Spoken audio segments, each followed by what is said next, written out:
어, 제가 그 석장씩 나눠준 거 있죠. 네. 이 원고. 예, 여기 4페이지라 되어 있는데, 거기에 4페이지에 보면, 거기에 차와 명상에 간격하는 게 있죠. 네. 차와 명상의 관계를 1-3으로 하면 됩니다. 1-3이고, 요거는 1-2죠. 네. 요건 이제 빠진 부분을 보충한 거예요. 그래서 요걸 먼저 공부하고 넘어가도록 하겠습니다. 명상 코칭 2단 한 부분 보십시오. 요거는 새로 제가 작성을 했습니다. 아무래도 내용을 보니까 여기 빠졌구나 싶은 생각이 들어서 다시 이제 정리를 했어요. 저도 이제 새로 정리를 하다 보니까 이 내용을 새롭게 알았네요. 그 전에도 알긴 알았지만 좀 명확하게 이제 알게 됐습니다. 자, 제가 한번 읽어볼게요. 같이 명상 코칭의 정의는 명상을 이끄는 몸과 입과 마음의 총체적인 행위이다. 제가 이렇게 딱 정리를 했습니다.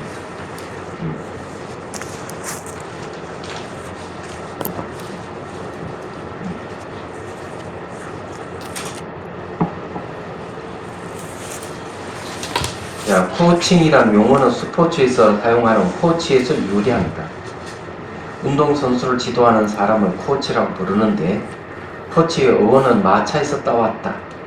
마차는 사람을 지금 있는 곳에서 그 사람이 가고자 하는 목적지까지 데려다 준다는 뜻이다. 이 마차를 코치라고 불렀다. 이 코치 뜻이 어떻다 하는 걸 알죠? 이쪽에서 저쪽으로 그러니까 쉽게 얘기해가지고 이쪽 언덕에서 저쪽 언덕을 건너가는 거라고 좀 비슷하죠. 이렇게 보면. 그래서 이 코치의 어원을 딱 살펴보면은요, 바람일이라는 의미하고 같습니다. 도시 바람일, 지게의 바람일, 인력 바람일 하는 말이 있죠. 바람일은 이제 이쪽 언덕에서 저쪽 언덕으로 건너간다는 뜻이 있거든요. 그래서 요즘 말로 하면은 바람일이라는 말이 어떤 뜻인가 하면은 고통에서 벗어난다 이런 뜻이에요. 도시 바람일 이러면 내가 남에게 베풀어서 탐욕을 없애. 고통의 원인이 탐욕이니까 탐욕을 없앰으로 해서 고통에서 없는 세계로 건너간다 이런 뜻이에요. 지게 바람일이라면 내가 도덕성을 가짐으로 해서 남을 해치고자 하는 마음을 없앤다. 그런 말에서 남을 해치는 마음의 고통에서 벗어난다 이런 뜻이에요. 바람일이라는 말 그런 뜻인데, 이 코치의 어원이라 하는 것도 알고 보면은 그런 뜻이 있는 거죠. 얘기하자면. 자, 코치 역할이 운동선수의 체력, 체력, 태도 및 기술 등을 지도해서 경기력이 높은 수준을 이끌어주는 일이었다. 그래서 코치의 뜻이 교육하다, 훈련하다, 힌트를 주다, 사실을 알려주다 라는 정의라고 정의하고 있다. 원래 코치는 영국에서는 코치를 가이드, 즉 길을 안내해주는 사람의 소유고 있다. 그러면 이 길을 안내해주는 사람 이러면은 바로 이는 길잡이를 얘기합니다. 길잡이를 얘기하는데, 불교에서는 이걸 뭐라 하는가 하면 도사라고 해요. 도사.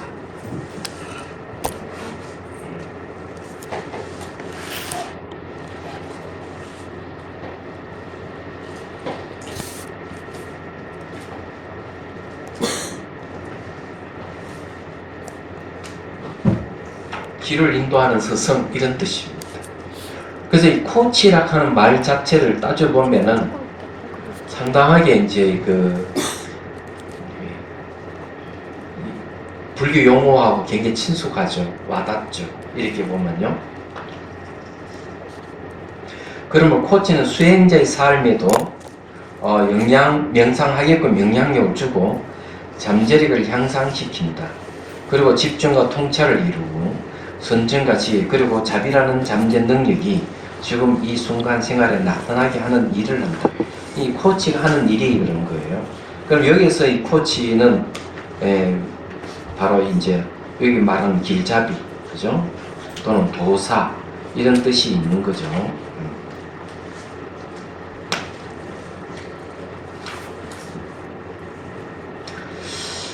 그래서 코치라는 자는 선생, 사부, 교수, 구루, 선지식, 선사로서 길잡이인 것이다. 이 길잡이를 얘기하는 겁니다.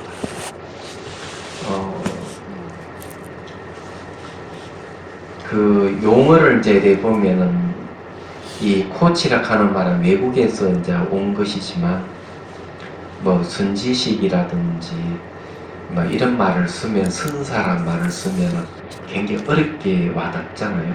그래서 이걸 코치라 하는 말로 바꿔서 쓰는 거예요. 예. 다른 이유는 없고요.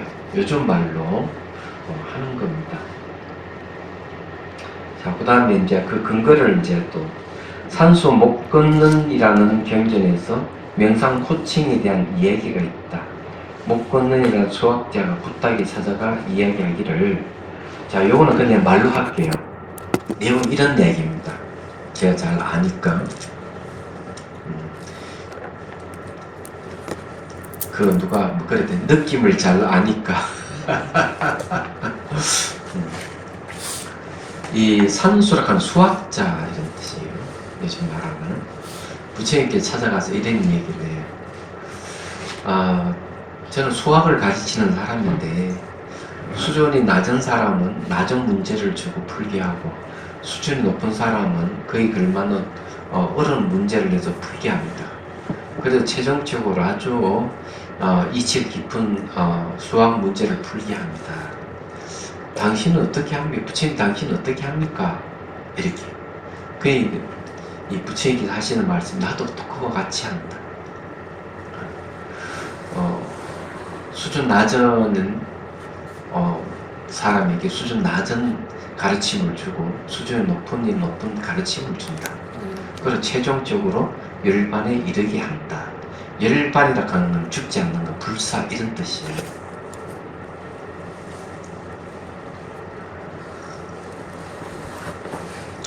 그런데 이제 이런 문제, 아니 그러면은 그 열반에 다 똑같이 그 열반이 이룰 수가 있습니까? 물어요. 그러니까 부처님께 하시는 말씀은 열반이 얻는 사람이 있고 얻지 못하는 사람이 있다. 아니 열반이 분명히 있는데 왜 그것을 이루는 사람이 이루지 못하는 사람이 있습니까? 이래 묻죠. 그러니까 이제 부처님 이런 얘기를 합니다. 이게 이제 코칭이라 하는 게 이제 그런 건데, 당시 라자가에 가본 적이 있느냐? 라자가는 마가다국의 수도의 왕사성이라고, 지금으로 치면 인도의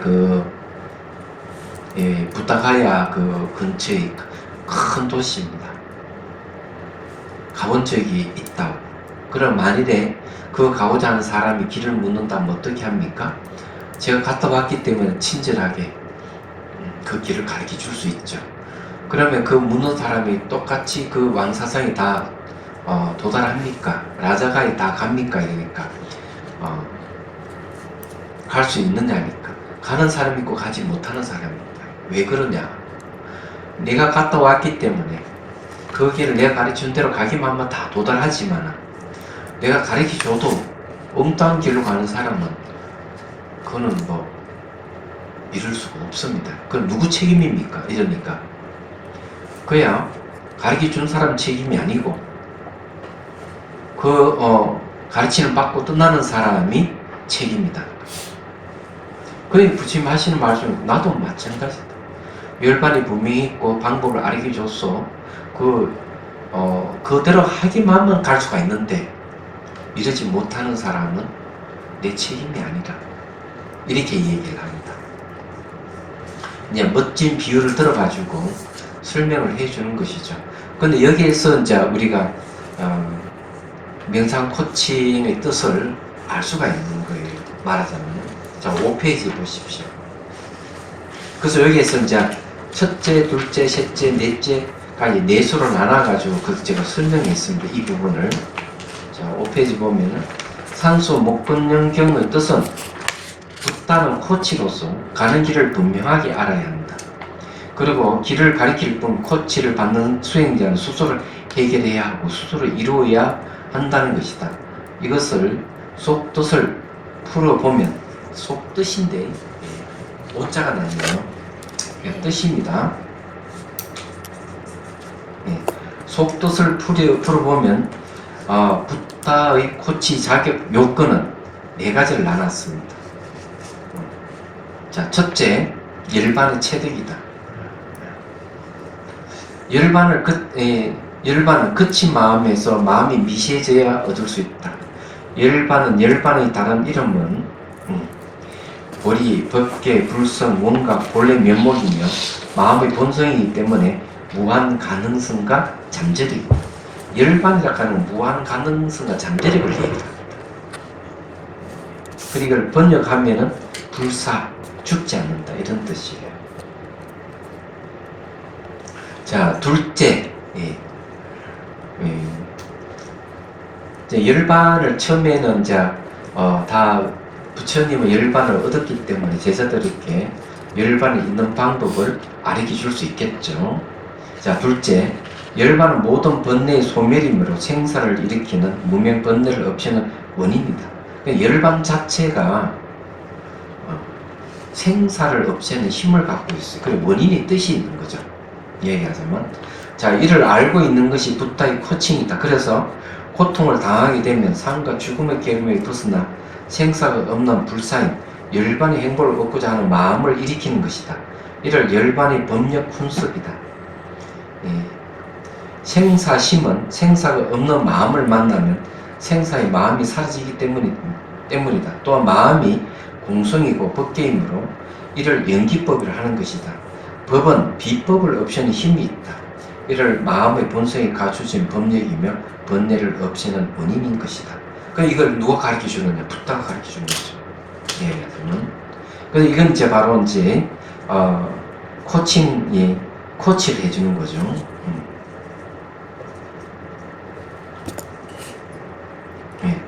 자, 이 번뇌를 원인이다 라고 누가 해주느냐? 부처님께서 코치를 해주는 겁니다. 이 내용을.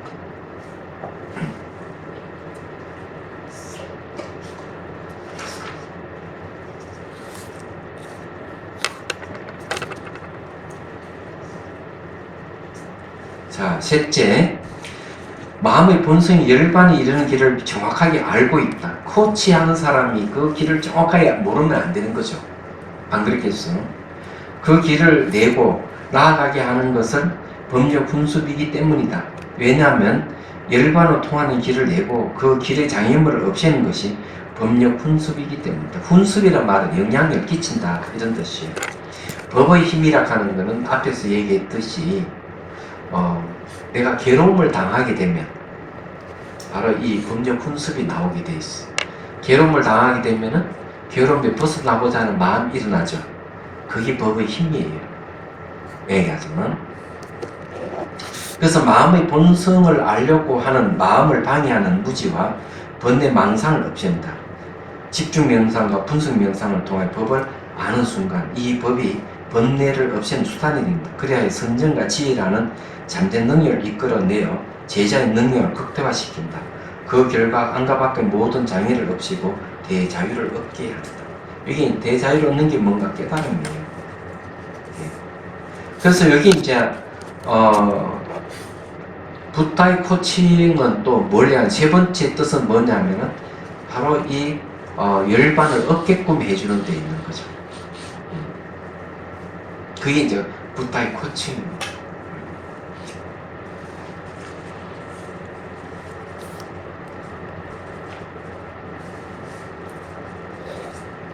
자, 넷째 이제 봅시다. 마음의 잠재력과 번뇌를 없애는 법의 힘을 알고 그 결과 형상에 대한 무집착의 자유와 생각과 감정으로부터 벗어나는 대자유를 얻게 하는 것을 안다. 그래서 수행자의 성향과 근기를 잘 알아서 코칭을 한다. 법을 아는 선지식은 열정과 인내와 사랑과 연민을 가진다. 이것이 코칭할 때 선지식의 마음가짐입니다. 자, 이 네 번째는 이게 뭐냐면은 이걸 이제 잘 아는 거예요. 그러니까 이 수행하는 사람을 잘 알아가지고 그에 맞게끔 코칭을 해주는 걸 얘기합니다. 근데 이 첫 번째, 세 번째, 네 번째가 여러분 잘 알다시피 이 전부 다 우리 마음이 갖추고 있어요.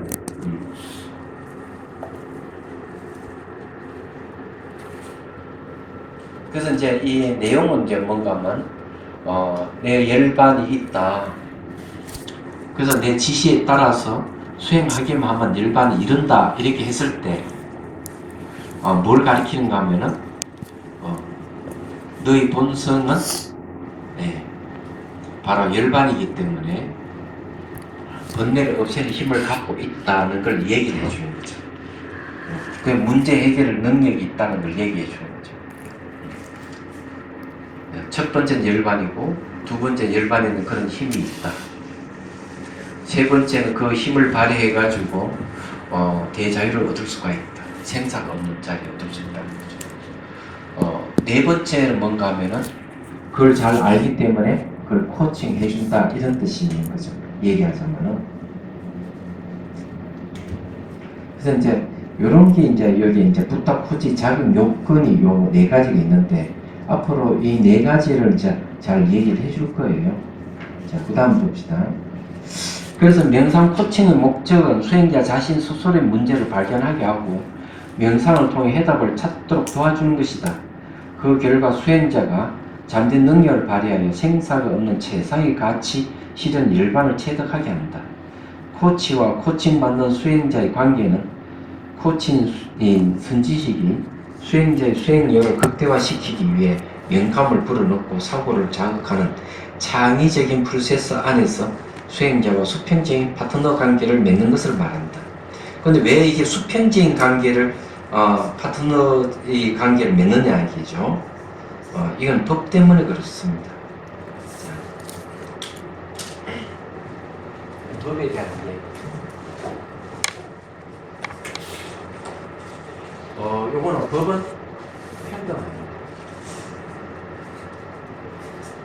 그래서 이제 이 법을 설하는 자부 행동,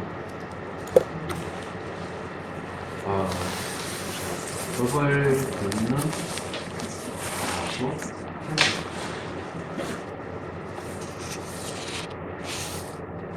그 왜 그러냐? 법 자체가 평등합니다.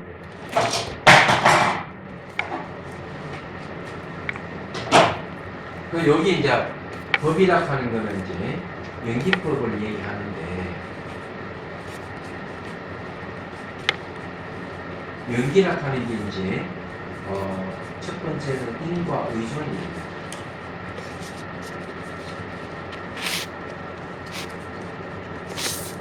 두 번째는 상호 의존입니다.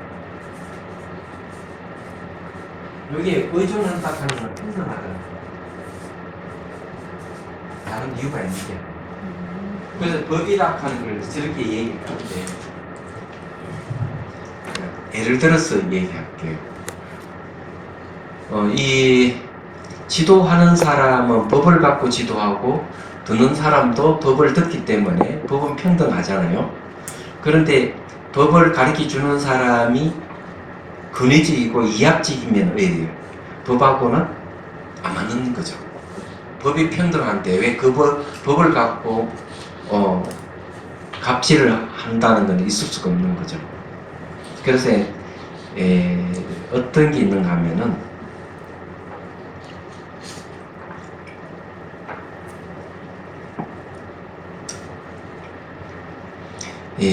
규경 종밀이라는 스님이 있는데 이런 얘기를 해요. 중국 불교에 순종하고 교종이 막 싸워.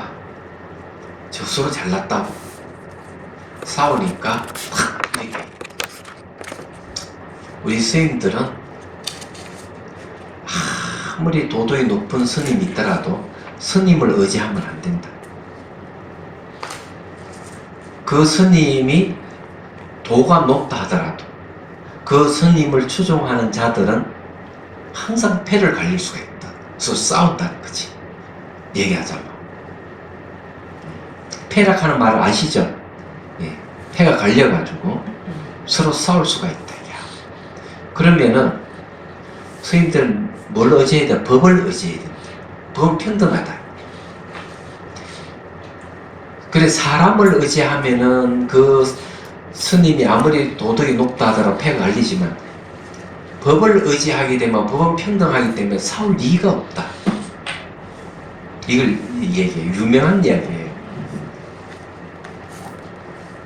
그래서 이제 우리 여기 이제 법당에 오는 분들도 보면은 법문 들으려고 와서 이 법에 대해서 알려는 일점이 오면 참 좋은데 나는 처음에는 법문 들으러 오다가 법문 듣는 것보다는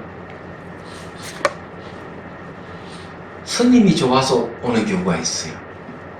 얘기하자면 그러면은 A락하는 분이 스님을 좋아하고 B락하는 분이 또 스님을 좋아하고 C락하는 분이 또 스님을 좋아한다 이러면은 좋아하는 마음에 의해 가지고 서로 싸울 수가 있어요. 얘기하자면 그리고 저는 그렇더라고요 보니까. 그런 경험 많이 봤어요? 그게 잘못된 거예요.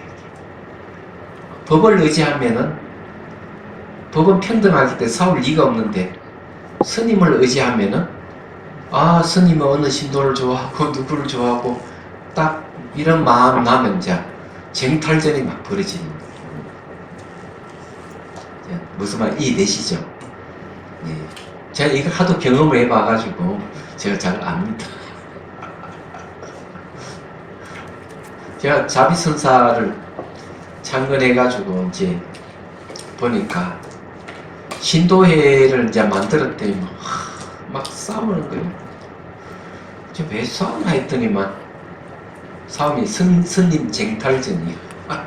알고 보니까. 그래가지고 A락하는 신도와서는 B라는 신도는 아주 나쁜 년이니까 쫓아내야 된다고. B는 와가 스님한테 A는 나쁜 년이니까 쫓아내야 된다고. 이렇게 하는 거예요. 황당하죠? 저는 그걸 겪었어요. 그래서 제가 열심히 명상하고 이러면은 괜찮으신다고. 이렇게 이제 자꾸 이렇게 얘기를 해서 하는데 보니까 나중에는 이제 자기들이 알아서 떨어져 나가더라고요.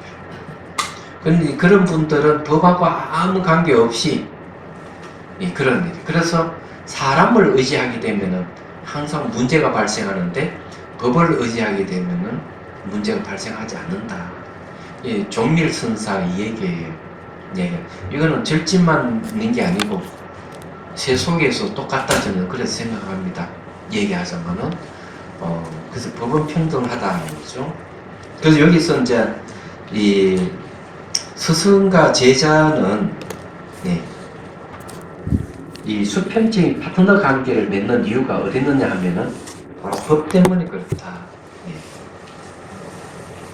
이제 법이 평등하기 때문에 그렇다. 이렇게 말씀드릴 수가 있습니다. 이때 법은 연기법입니다. 인과 의존이라고 하는 건 원인은 결과를 의존하고 있고 결과는 원인을 의지하고 있어요. 상호 의존이라고 하는 건 분리되어 있지 않다는 거죠. 그런데 그 말은 평등하다는 거예요. 그래서 이 법이 평등하다 하는 걸 잘 이해를 하셔야 돼요. 이제 제가 이것도 많이 인용하는 부분인데 클라우드 아틀란스라는 영화에도 보면은 그런 얘기를 해요. 주인공이 6번을 환생을 해요. 6번 환생하면 사회 부조리에 대해서 정의 실현하는 내용이에요. 그래서 이제 내용이 그 6번 환생 중에서 이 복지인간으로 태어나는 사람이 있습니다. 이 베두나라는 배우가 주연인데 그때는 자기가 탈출해서 보니까 이 복지인간들을 잡아 죽이거든요. 봉사시키고 일정한 봉사시키고 잘 살게 해주겠다 놓고 죽여요. 죽이가 고기를 쓰죠. 그걸 다시 복지인간이 먹이고 그러는 거예요. 그런 걸 보면서 이제 이 눈물을 흘리면서 이런 얘기를 해요. 탱크에서 태어난 생명이든 자궁에 태어난 자연인간이든 생명은 평등하다. 모든 존재가 상호존하고 있다면 어떻게 가두고 폭행을 가하고 죽일 수가 있나? 그렇게 해서는 안 된다. 눈물을 흘리면서 그 얘기를 해요, 이 주인공이. 그래서 그게 이제 상호의존이라는 말을 그때 씁니다. 모든 존재 상호의존에서 분리되어 있지 않다. 그래, 그렇게 평등한데 어디 일방적으로 가두고 폭행을 가하고 죽일 수가 있느냐? 그 얘기를 하죠. 이게 바로 연기법이에요. 그 만든 감독이 유명한 매트릭스를 만든 감독이에요. 그분들은 불자인 줄 알고 있는데 그것도 불교 영화예요. 클라우드 아틀란스라는 영화가 기회 있으면 꼭 한번 보시길 바래요. 그래서 이제 법은 평등하다는 거죠. 그래서 여기에 이제 법은 평등하기 때문에 코치하는 분과 코칭을 받는 수행자의 관계는 바로 수평적인 파트너 관계를 맺기. 왜냐하면은 바로 법이 평등하기 때문에 이렇게 이제 말씀드릴 수가 있습니다. 그래서 코치는 명상자의 근기와 개성을 살펴보고 수행 지도해주는 역할을 한다는 거죠. 자, 그 다음에 이제 6페이지를 넘어갑니다. 그러면 명상 코칭은 수행자 안에 잠재되어 있는 잠재 능력을 최대한 개발시키기 위해 관찰 대상에 의식을 집중시키는 방법을 사용하면 코칭은 수행자 스스로 목표를 설정을 달성하도록 돕는다. 그 결과 이 코칭은 이제 선지식이죠. 그래서 선지식의 코칭은 수행자 스스로 목표를 설정하고 달성하도록 돕는다. 그 과정에서 명상에 얻은 체험은 명상 문답으로 피드백하여 수행자가 중심을 잡도록 한다. 수행자 개인의 잠재력을 극대화하여 최상의 가치를 실현할 수 있도록 돕는 수평적 파트너십이며 수행자의 현재 상태에서 깨달음에 도달하도록 함께하는 보다 연민의 배품이라고 할 수 있다. 이 전부 다 이 법이라 하는 평등에서 이루어지는 거예요. 이때 법은 열반이 법이 됩니다. 열반이 법이라 하는 걸 이제 이해를 하셔야 돼요. 그래서 이게 이제 제가 급히 이제 이 하루만에 쓰다 보니까 조금 이제 완전하지 않지만 다음에 제가 또 완전하게 요걸 되면은 또 정리해 드리겠습니다.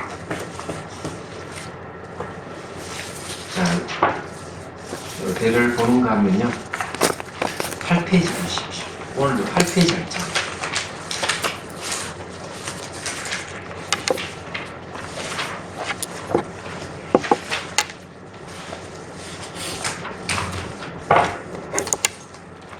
우리가 이제 하는 거는 차와 명상이 어떻게 연결되나 이게 상당히 이제 궁금한 면인데 제가 이제 전번 시간에 이제 그 얘기를 했죠.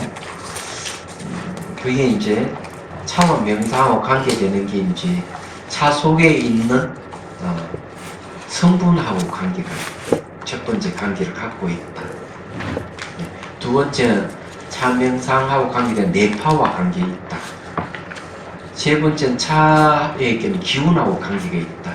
이제 이렇게 얘기를 했습니다. 안 들은 분을 위해서 간단하게 말씀드릴게요. 차 성분 중에 테아닌이라는 하는 성분이 있어요. 이 카페인은 각성시켜주는 역할을 하는데 테아닌은 이 신경 안정제 역할을 해줘요. 마음을 안정시켜줘요. 그러면은 이 카페인이라든 테아닌은 뇌파 중에 알파파라고 하는 뇌파를 일으켜요. 알파파라는 뇌파는 베타파보다 훨씬 안정된 뇌파입니다. 이런 뇌파가 생기면 벌써 심신이 이완이 되기 시작을 해요. 그래서 이제 카페인이 강하기 때문에 심장이 막 뛰는 데 있어서 차는 심장 뛰는지는 않아요. 테아닌이라는 성분이 있기 때문에 이 테아닌은 뿌리부터 해가지고 올라와서 이제 잎에 이제 이게 테아닌이 많이 있는데 특히 질소 화합물 갖다가 이렇게 가두는 역할을 해요. 그럼 차를 이렇게 마시면 몸 안에 이제 이 질소 화합물이 이제 많이 생기게 되죠. 그리고 이제 태아닌이 이제 신경 안정제 역할을 해준다 그랬잖아요. 알파파가 생깁니다. 근데 명상을 하게 되면 이 달라지는 명상하게 되면 알파파에서 한 단계 더 올라가 세타파가 일어납니다. 세타파는 각성과 수면 상태, 중간 상태에 있는 건데 이런 상태에 이제 오게 되면은 몸에 이제 변화가 생겨요. 어떤 변화가 생기는가 하면 산화질소라는 게 생깁니다. 차를 통해서 질소가 산소를 만나게 되면 산화질소가 질소로 바뀌는 거예요. 그럼 이거 어떤 역할을 하느냐는 거예요. 이게 이제 대단한 역할을 해요. 이게 이제 혈관을 확장시켜주는 거예요. 그래 혈관을 이완시켜주고, 그리고 이제 바이러스 문제는 다 해결하는 거예요. 염증 이런 거 다 없애버려요. 근데 이 산화질소는 기체성 물질이라서 마치 바람 불듯 휙휙 몸에 지나다니면 신경세포 등 이런 거 자극을 주기 시작. 그러면서 암세포를 죽여버려요. 이 최근에 이제 연구된 결과예요. 그러니까 명상을 할 때 세타파락하는 이 뇌파가 나올 때 일어나는 현상이에요. 그럼 마음 굉장히 유쾌해지고. 근데 이런 현상들이 그럼 실제 수행에서는 유사한 게 뭐냐면 경안이라고 하는 현상이에요. 뭔가 마음이 가벼운 거예요. 뭔가 마음이 가벼운데 그 중에서 굉장히 마음이 즐겁고 기쁨이 생겨요. 그럼 몸 안에 기운이 막 몸으로 쫙 뻗치는 현상이 생기는데 그거는 기체성 물질인 산화질소 움직이는 거의 비슷해요. 내용이. 그래서 저게 제가 듣기로는 어느 스님이 연세가 많으신 분인데 수행하시는 스님인데 병원에 갔더니 암이래요. 그는 스님이 그러냐고 그러더니만 한 달 후에 다시 진찰관 암이 깜짝하게 없어진 거예요. 한 달 내내 다리 틀고 앉아서 명상을 하시, 수행을 하십니다. 그럼 싹 사라져. 이게 이제 아마 요즘 말하면은 세타파랑 뇌파가 나오면서 산화질소가 생기고 그러면서 아마 깨끗이 몸 안에 있는 문제를 청소를 하지 않았다. 예, 추측을 할 수 있는 거죠. 얘기하자면 그런. 그래서 이제 차 성분 있고 안에 이 뇌파와 관계되는 게 있고 세 번째는 기운인데 커피는 커피는 열매입니다. 열매이기 때문에 수렴하는 성질이 있기 때문에 기운이 없어요. 그런데 잎은 발산하는 성질이 있는 거죠. 그래서 차잎을 법절을 해놔도 기운이 있어가지고 몸의 기회를 팍팍팍 열어줘요. 얘기하자면. 그래서 몸에 있는 기운과 차의 기운을 서로 공명할 수가 있습니다. 그럼 뭐가 생기는? 경안이 생길 수가 있어요. 그래서 이제 선생님들이 꼭 수행하기 전에 제가 전문 시간도 얘기했지만 남아사에 저녁에 같이 정진하는데 땅콩 서너다하고 차를 한 잔씩 주는 거예요. 그걸 마시고 정진을 하는 거죠. 그런 풍습이 있는데 제가 미얀마에 수행할 때도 이틀에 한 번씩 나오는 게 짜이라고 하는 게 있어요. 근데 날마다 밥상에 올라오는 게 커피인데 저는 커피는 별로 관심이 없었고 이틀에 한 번씩 오는 그 짜이는 굉장히 관심이 있었어요. 왜 그런가 하면 그걸 마시고 정진하면 정진은 훨씬 잘 돼요. 짜이는 차잎으로 만든 것이잖아요. 그건 우유와 설탕하고 향신료가 들어가는데 미얀마 짜이는 굉장히 맛이 있습니다. 인도 짜이도 훨씬 맛있어요. 제 기억도 그래요. 이런 주인자에 큰 거 한 주인자 마시고 이래 했거든요. 정진이 잘 돼요. 몸이 아주 가벼워지고. 그래서 이게 이제 기운하고 관계가 있다. 기운. 혹시 여러분들은 잠에서 딱 깰 때 몸 기운이 쫙 뻗치고 이런 건 없습니까? 없죠, 그죠? 그러니까 저하고 차이점이에요. 저는 그냥 낮에도 이렇게 잠시 피곤한 눈을 붙였다가 의식 깨어나면 몸 기운이 확 돌거든요. 예. 새벽에 저 잠이 깨면 몸 기운이 돌고 그러거든요. 그래서 이게 내 몸은 늘 이렇게 기운이 꽉 차 있어요. 얘기하자면. 근데 여러분들도 집중력이 생기면 훨씬 이제 그런 현상이 생길 수가 있어요. 근데 차를 마시면은 훨씬 좋다는 걸 말씀드리는 겁니다. 자, 8페이지 차마다 명상 맛의 차이에 대해서 이제 설명을 드리죠. 자, 이건 조금 어렵습니다. 차 맛과 일미의 차이는 극명하다. 차 맛은 혀로 맛보고 미각으로 안다. 일미는 선수행으로 맛보고 의식이 안다. 미각으로 아는 것은 미각이 한정되어 있다. 의식으로 아는 것은 의식의 대상이 모양과 색깔이 없는 것도 인식 대상을 하기 때문에 알의 영역은 무한이다. 하지만 참맛과 명상맛의 궁극은 다선 일미의 깨달음이다. 여기도 두 가지가 있다. 첫째는 이가 있고 둘째는 명상 체험이다. 여러분, 일미라 하는 한 맛이라는 말이 도대체 이게 무슨 말인지를 잘 모를 거예요. 그럼 이제 그 이유를 설명해 드리죠. 제가 송강사 살 때 건국대학 교수님이 외국인들 한 30여 명을 데려왔어요. 그래서 저보고 차와 선에 대해서 강의를 해달라고. 그래서 거기에 이제 송강사는 이 사자루가 있거든요. 사자루 바로 앞에 제쳤습니다. 그래서 차 도구를 가지고 가서 외국인들에게 찻잔을 하나씩 주고 차를 한 잔 다 주고 차를 마시라 그랬어요. 그런 제가 얘기를 했습니다. 차 맛을 정확하게 표현할 수 있는 분은 한번 표현해 보십시오. 근데 여러분, 차 맛을 보고 언어를 정확하게 표현할 수 있을까요? 여러분 어떻게 생각해요? 그건 불가능합니다. 차 맛은 있다는 걸 아는데 요 차 맛을 언어로 표현하라 하면은 굉장히 어려워요. 안 돼요. 근데 외국인도 마찬가지예요. 그래서 제가 이 얘기를 했습니다. 차 맛을 언어로 표현할 수 없듯이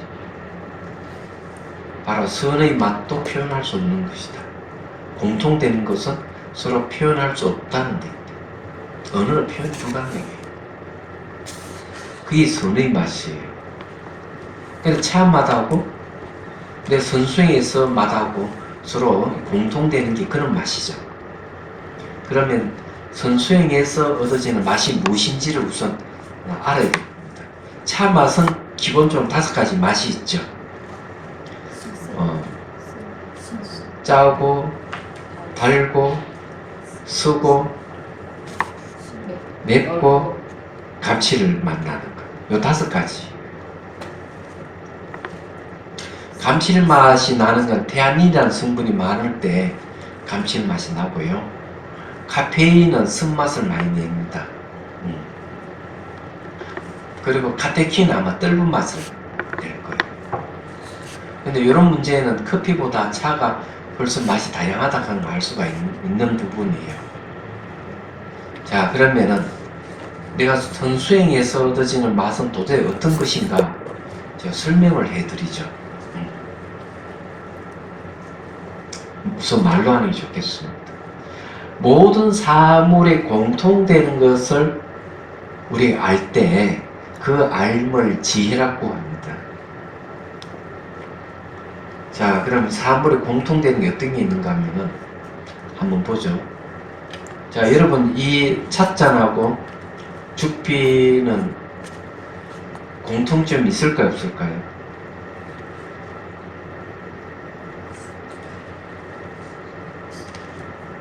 이거 보면 찻잔하고 죽기 다르다고 얘기를 해요. 그렇지만 이 두 가지는 공통점이 있는 겁니다. 수행이 필요한. 예? 수행이 필요한. 공통점은 변한다는 데 있어요. 찻잔도 던지면 깨지고 죽비도 불에 탈 수 있고 서로의 공통점을 변하는 데 있어요. 그럼 변한다 하는 것은 모든 현상의 공통점이에요. 사람도 변해요. 생로병사. 성격도 보면은 변하기도 하고 그래요. 집도 변해요. 서울시도 변하고 대한민국도 변하고 지금 전 세계도 변해요. 요즘 그 변화 중에서 그런 게 있더구만. 벌들이 많이 지금 거의 한 60% 이상 사라졌다. 환경이 안 좋으니까. 그리고 또 약을 쳐도 잘 죽지 않는 파리라든지 모기라든지 이런 게 많이 생기기 시작했다. 과학자들이. 이 벌들이 많이 죽는다면은 결국 꽃이 열매를 맺기가 어렵게 된다.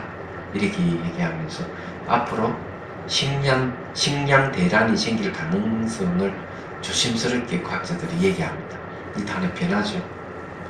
걱정스러워요. 그런 것도. 그 다음에 지구도 변하잖아요. 우주도 변하죠. 그럼 변한다 하는 현상은 똑같아요. 변한다 하는 것은 하나죠. 모든 현상은 각각 다르지만 공통되는 모습은 변한다는 겁니다. 그러니까 그것을 일상이라고 해요. 하나의 모습. 무상이라 하는 하나의 모습이죠. 네, 일상. 요건 다른 말로 하면은 변한다 하는 맛, 일미라고.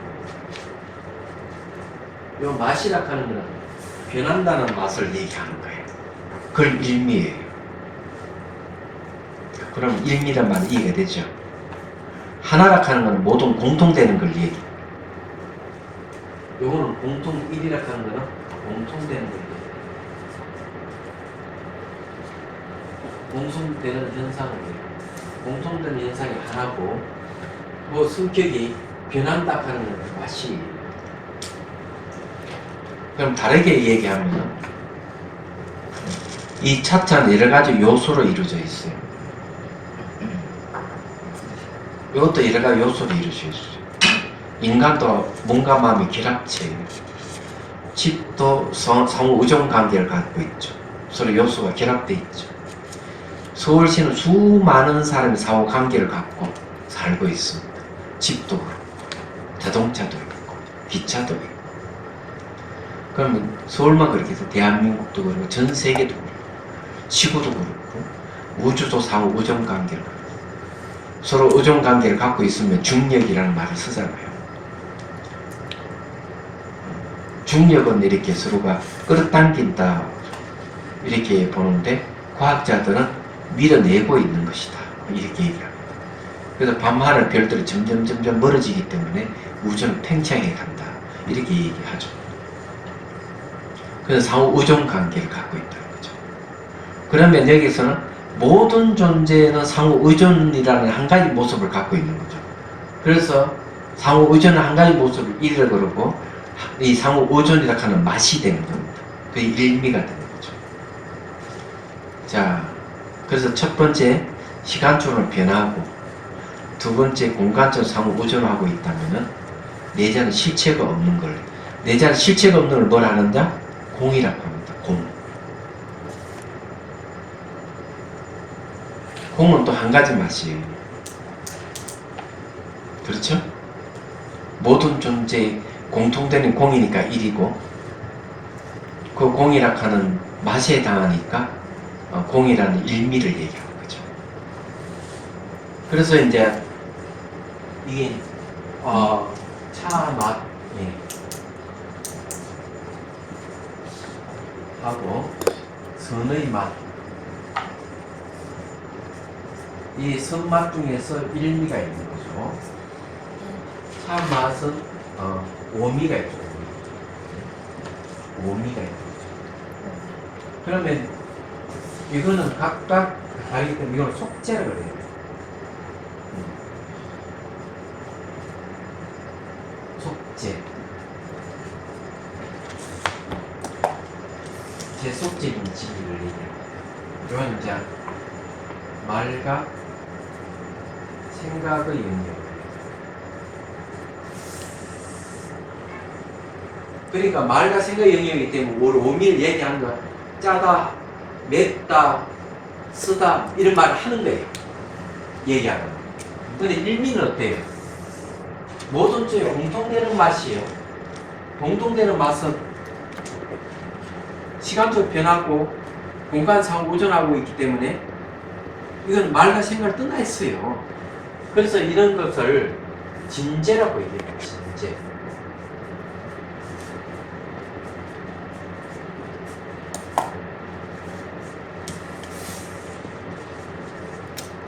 말과 생각을 떠나.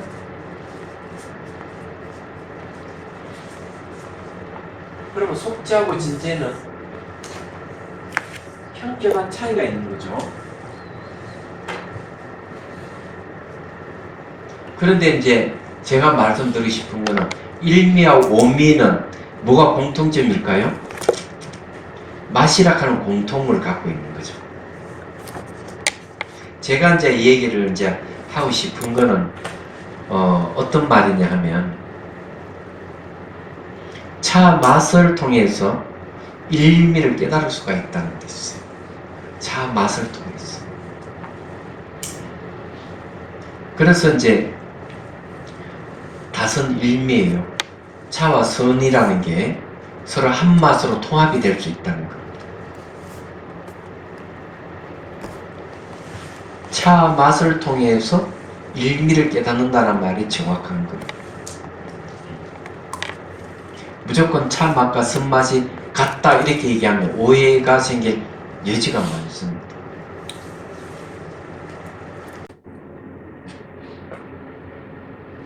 거기에 이제 8페이지를 한번 보십시오.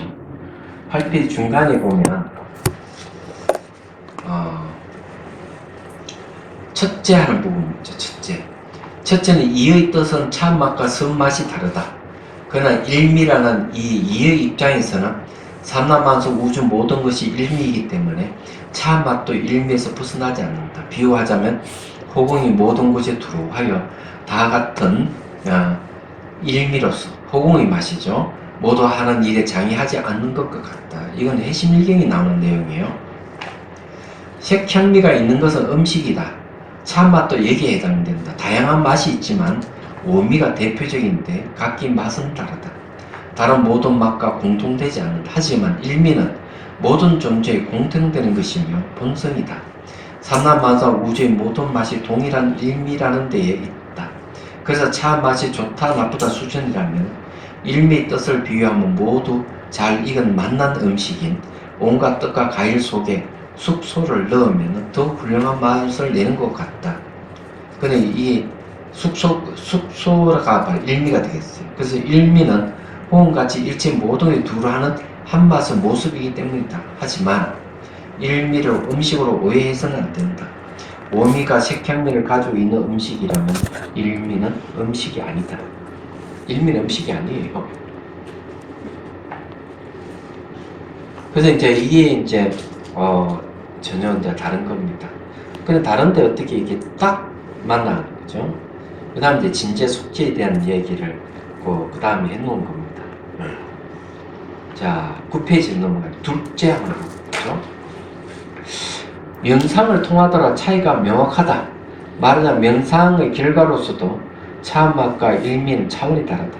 차의 오미를 음미하고 오미의 상을 알고 오미의 일어남과 사라짐을 체득하고 일어남과 사라짐의 머물지 않음이 머물며 오미의 멸함을 얻어 오미가 멸함이 없다는 것을 체득함으로 오미 무상과 공성을 깨닫는다.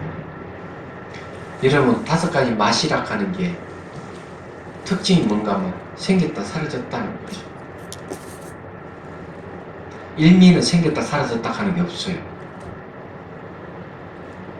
그런데 이 오미는 생겼다 사라졌다 하는 게 있는 거죠. 그 여기서 얘기하는 그런 겁니다. 이 오미가 생겼다 사라졌다 하면서도 머물지 않아요. 맛은 딱 보면 음식 맛을 보면 음식 맛에 입안에 머무는 시간이 오래되질 않아요. 금방 없어. 우리 살고 있는 이 세계도 똑같습니다. 이 세계도 현상으로 이루어진 이 세계도 매 순간 생겼다 사라졌다 반복하는 얘기하죠. 그 반복하면서 머물지 않아요. 새가 하늘 나르면은 나는 모습은 있지만은 흔적은 없거든요. 똑같아요. 우리 살아가는 삶이 그거 같은 겁니다. 여기도 그 얘기를 합니다. 그래서 이게 머물지 않음에 머물게 되면은 어미가 멸함을 얻는다. 와, 5가지 맛이면 실체가 없구나. 아무것도 없구나. 그러면 이제 이 무상과 공성을 깨닫는 거죠. 그 무상과 공은 차 맛에 안정되는 것이므로 모든 것을 하나로 깨뚫지 못한 깨침이라면 일미는 모든 것을 하나로 깨뚫는 깨침이므로 이 차 맛에 안정되어 있는 것과 현격한 차이점이다. 또 하나의 차이점, 오미상, 즉 차 맛의 상은 소멸한다. 그러나 일미는 소멸할 상이 없다. 오히려 모든 것을 존재하게 하는 본질이다. 마치 그림을 그리는 바탕이 일체의 그림 그리는 일에 두루하여 다 같이 한맛이었어. 파랑, 노랑, 빨강, 하양 등으로 그림을 잘 표현해낼 수 있는 일과 같다. 이것도 이제 해심예경이 나오는 말이에요. 그런데 이렇게 다른데 여기 두 개 딱 만나서 하나로 탁 개통이 되는 거예요. 이게 이제 중요한 거죠. 그래서 이게 참맛과 일미의 연결고리는 뭐가 연결하느냐? 명상을 통해서 연결하는 거예요. 여러분 차 맛을 통해 가지고 일미를 깨달을 수가 있다. 그거는 명상이죠. 네. 오미를 명상을 하면은 오미가 일미로 바뀌는 거예요.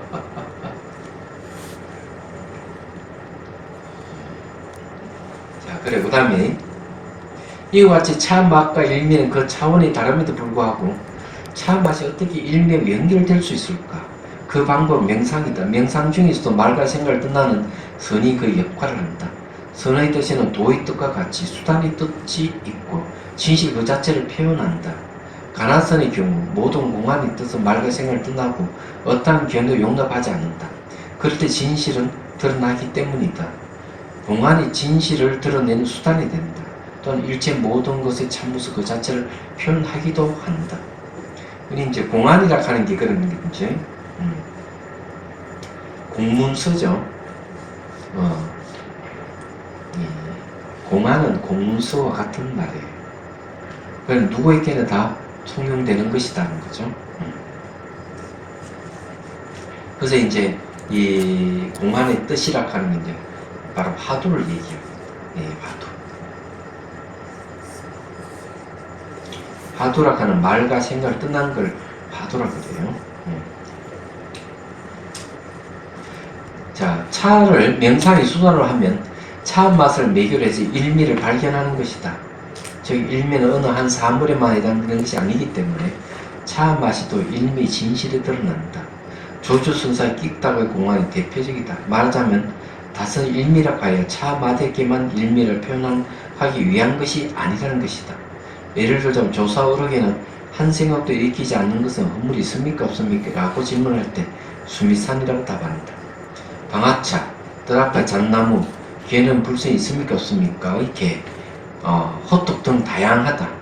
이와 같은 조사의 응구는 말과 생각을 떠나 마음의 본성인 일미로 바로 들어가게 한다. 이 조사의 응구라 하는 게 바로 말과 생각을 떠나기 위해서 마음의 본성을 바로 들어가게 한다는 얘기예요. 말하자면 다선 일미를 단순히 차와 선이 한 맛이라고 해석하기는 곤란하다. 그래서 차를 매개로 하여 일미의 깨달음을 얻는 방법으로 바로 선이 필요하다.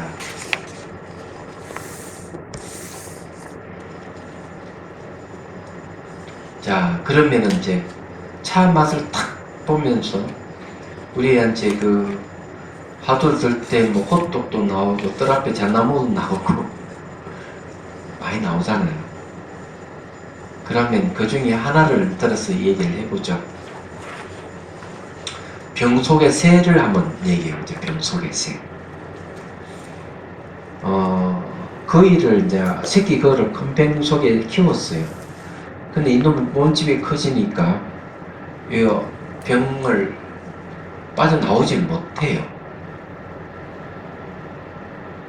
이제 이걸 가지고 이제 그 어느 벼슬하시는 사대부죠. 어느 스님을 찾아가서 묻습니다. 남전 스님을 찾아가는 겁니다. 또 찾아간 분이 육경이라는 사람인데, 여섯 육자 쓰는데 가서 물어요. 평소에 거위를 키웠더니 커졌어. 이걸 빠져나올 수 없습니다. 어떻게 하면 이 거위를 빼낼 수 있습니까? 이제 물어요. 근데 우리 잘 알아야 되는 이건 비유입니다. 비유예요. 병은 뭐고 쇠는 뭐냐? 빠져나오지 못하는 거는 뭐냐? 병은 뭘겠습니까? 쇠락하는 건 자기 자신을 얘기하겠죠? 그러면 병은 뭐예요? 자기 몸이라고 생각할 수 있겠죠? 쇠는 마음이라 그러면은 병은 몸이라고 얘기할 수 있죠. 또는 쇠는 내 마음의 본성이라고 한다면은 요 유리병은 번뇌망상이라 할 수도 있죠. 안 그래요, 그죠? 그렇게 육경이라는 사람이 딱 물으니까 남전 스님이 뭐라 했겠어요? 딱 이렇게 얘기합니다.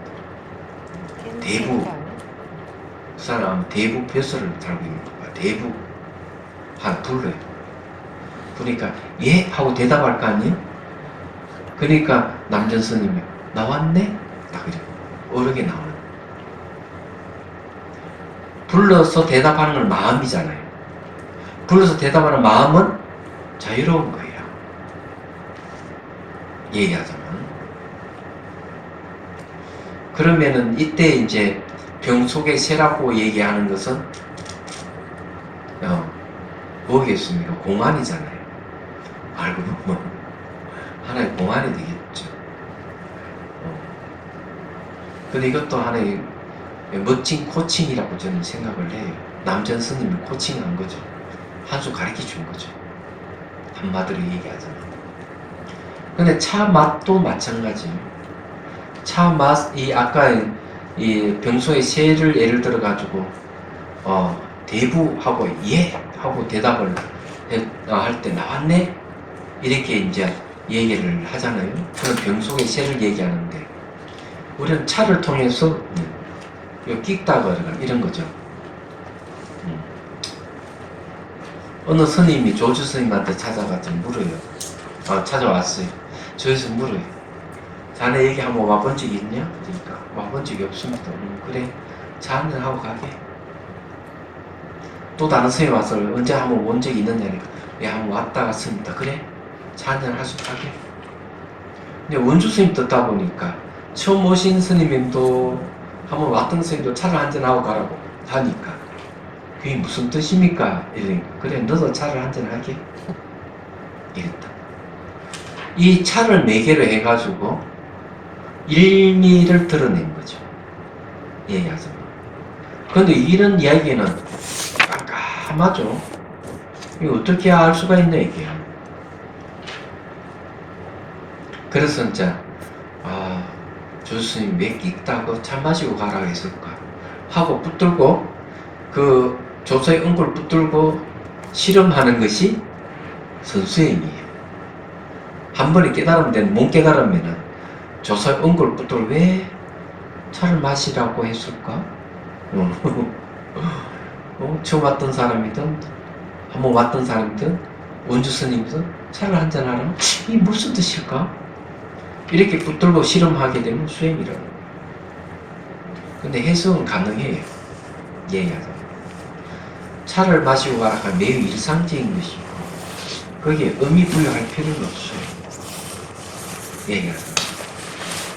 그래서 이 엉굴을 붙들고 실험하면서 말과 생각을 더 붙이는 생각이 다 탈락이 없어지면은 깨달음을 얻는 거죠. 차 한잔하고 가라 하는 말이 깨달음을 얻게 해준다는 얘기입니다. 이런 얘기는 어렵죠. 자, 말하자면 다선 일미를 단순히 차와 선이 한 맛이라 해석하기는 곤란하다 했어요. 그래서 차를 매기로 하여 일미 깨달음을 얻는 방법을 봐서 선이 필요하다. 차 맛으로 일미를 얻는 방법을 살펴보자면 일미에 접근하기 위해 조건으로 어느 도달과 심행 천밀이 되어야 한다. 일미가 언어와 움직이는 마음의 차원을 벗어나 있기 때문이다. 그래서 차 맛에는 어떤 조건이, 이러한 조건이 있다. 차 맛을 음미할 때 언어로는 표현이 불가능하다. 순간순간 변하기 때문에. 그래서 차 맛은 이미 표현할 수 있는 언어를 떠났기 때문에 생각도 떠날 수 있다. 또한 차 맛은 혀와 찬물과 미각의식 3자의 만남에서 존재한다. 그러므로 차 맛은 자성이 없다. 자성이 없는 것은 마치 호응과 같이 모든 존재의 동일한 일미의 성품이기 때문이다. 이와 같이 차 맛을 통해 일미에 깨달을 수 있으므로 다선 일미의 깨달음이 가능한 것이다. 이 두 가지를 얘기했습니다. 차는 매 순간 변한다. 두 번째, 차 맛은 3자가 만났을 차 맛이 난다. 여러분 찻잔에다 차를 따르세요. 우리가 한번 확인해 보는 게 좋아요. 확인해 봅시다. 말로 하는 것보다는 다음에는 그 차를 향기가 있는 차, 그런 게 좋습니다. 맛이 좀 있는 차. 근데 무덤덤한 것은 사실은 이 차를 갖고 수행하기 어렵거든요.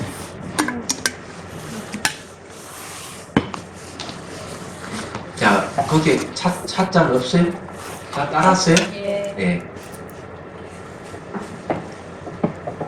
자, 맞는지 안 맞는지 우리가 확인해 봐야 되잖아요.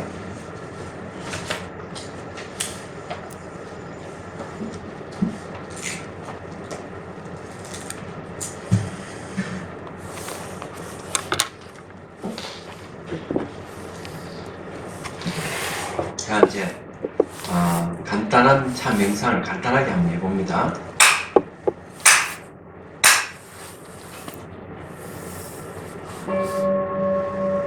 자, 숨을 들이쉬고 내쉬고, 내쉬며 어깨 힘을 쭉 빼십시오. 척추는 곧게 세우고, 자, 시선 곳곳에 잠시 둡니다.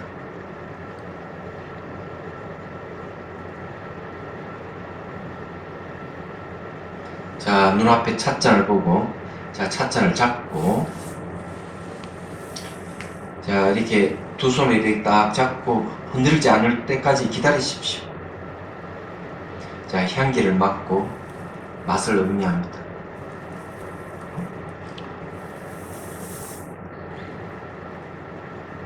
자, 음미하면서 가만히 있어 봅니다.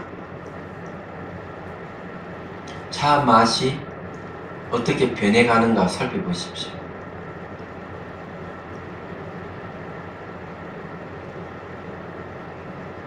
차 맛이 지속하지 않는다 하는 걸 알 수가 있어요.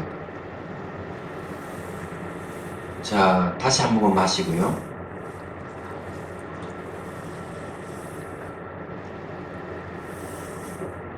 다시 차 맛에 집중해 봅니다.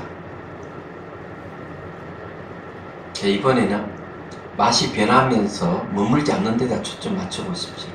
참이 순간순간 변해가면서 머물지 않는 데 초점 맞춰보면 맛은 있는데 흔적이 없다 하는 걸 알 수가 있어요. 자, 그 상태를 계속 한번 살펴보십시오. 네?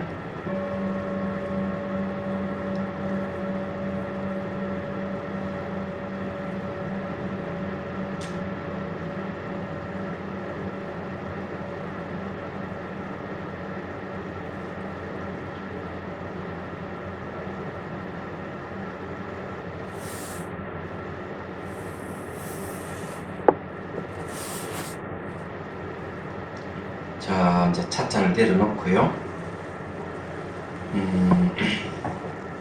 어때요? 차 맛이 바뀌면서 머물지 않는 게 체험됩니까? 네. 그것이 일미로 가는 길이에요. 소리도 들어보면은, 자, 종소리 들어보십시오. 똑같아요. 소리는 있는데 소리는 눈물지 않죠. 그렇죠? 소리는 들리는 소리 안 울린다. 소리가 없잖아요. 그러면은 이제 자기 자신을 한번 보죠. 여러분들이 현재 나이 50일 기준으로 해서 지금 나이 과거는 있습니까? 없습니다. 기억으로만 존재하죠. 그렇죠? 미래는 안 왔으니 없어요. 현재 앉아있는 순간이 우리 전부 자신의 모습. 그러면 이 순간순간 1초 전에 나는 벌 지나갈 수 없어요. 매 순간 지나가 없는 거죠. 현재 순간만 있어. 현재 순간도 살펴보면 머물지 않습니다. 이게. 그러면 이게 사람만 그러냐 이게. 사물도 그렇고 모든 존재 우주 삼라만 우주 똑같아요. 이게 똑같은 현상을 뭐라 하나 법칙이라 그럽니다. 그걸 일미라고 하는 거죠. 한 맛이다. 변하는 걸 공통점이 하나고 변한다 하는 맛을 얘기하기 때문에 일미라고 그러는 거예요. 네, 이해가 되죠? 근데 우리 마음의 본성은 어떨까? 현재도 이렇지만 수행을 하다 보면 어느 순간 자기 마음을 보게 되고 마음을 관찰해보면 또 희한한 걸 발견하게 되죠. 마음도 매 순간 찰나찰나 없어지면서 마음은 존속해요.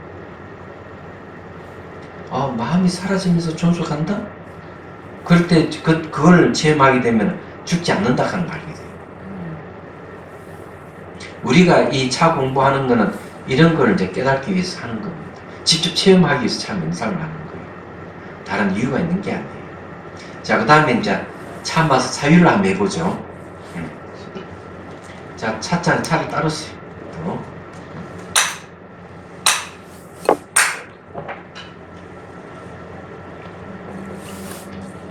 자, 숨을 들이쉬고 내쉬고 어깨 힘을 쭉 빼고 척추는 곧게 세웁니다. 자, 시선은 곳곳이 잠시 둡니다.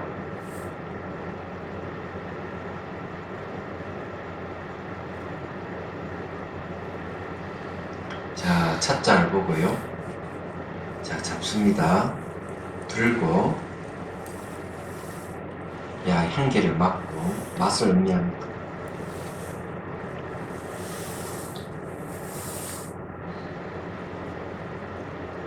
자, 음미하면서 이렇게 사유하십시오. 지금 차 맛을 보고 있는데 혀가 없으면 차 맛이 있을까? 혀가 없으면 차 맛이 없을 겁니다. 자, 그럼 다시 한번 마시고요. 자, 차 맛을 음미하면서 만일 차 물이 없으면은 맛이 있을까? 생각해 봅니다. 여기 차 물이 없으면은 맛을 느낄 수 없겠죠. 자, 다시 한번 마십니다.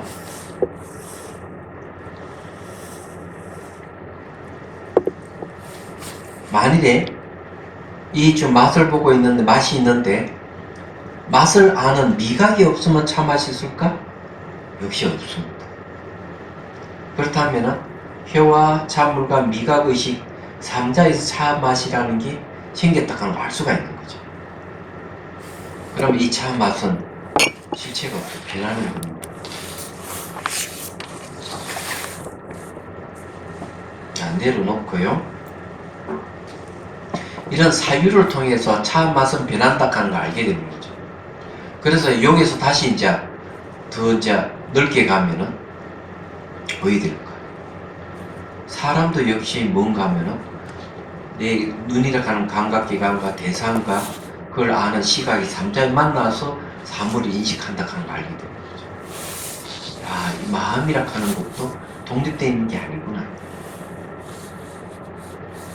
독립되어 있지 않는 마음 본성이 비어 있구나. 비어 있는 것은 어때요? 결정된 게 없어요. 생로병사가 없어요.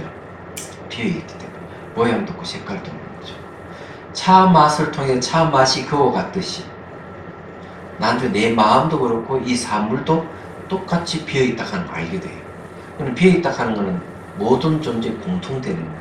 그게 일미라고 돼요. 얘기하자면. 그래서 이게 차 맛을 하고 선의 맛을 연결 보리는 명상 수행이에요. 수행을 통해서 모든 게 다 통하는구나. 차 맛을 매개로 해서 아는 방법이에요. 이게 그냥 일미라 하는 건 잘 모르니까 차를 음미하면서 그런 식으로 알아간다 이렇게 보면 됩니다. 자, 그 다음에 이제 10페이지 보십시오. 현재 문제의 해답은 시작점에서 이제 코칭입니다. 선문답 또는 법문답도 코칭이 들어가죠. 자, 이거는 이제 명상 코칭에 대해서 이제 실질적으로 공부를 좀 해봅시다. 자, 현재 문제의 해답은 시작점에서라는 말 무슨 뜻인가부터 말씀드릴게요. 혹시 여러분들이 무슨 사건이 탁 터져서 그게 딱 와야 될 때 하는 말이 있죠. 그게 무슨 말인지 아세요? 첫 단추를 잘못 끼웠구나. 이해가 되죠? 그럼 첫 단추라 하는 건 처음 시작점을 돌아간 거예요. 그렇죠? 그래서 사람들은 어렵고 힘든 상황에 딱 처하게 되면은 처음 시작점을 되돌아보는 게 성격이 있어요. 그러면은 우리 삶의 모든 시작점은 어딜까? 바로 자기 마음에서 비롯되는 거예요. 예를 들어서 얘기하면 전선이 있는데 이 전선을 통해 가지고 불이 오잖아요. 그죠? 자, 선은 있는데 저 형광등도 있는데 전기가 없으면 어떻게 되죠? 불이 옵니까? 안 옵니까? 안 옵니다. 자, 우리가 몸도 있고 몸에 피도 흐르는데 마음이란 전기가 없으면 몸에 움직임이 있을까?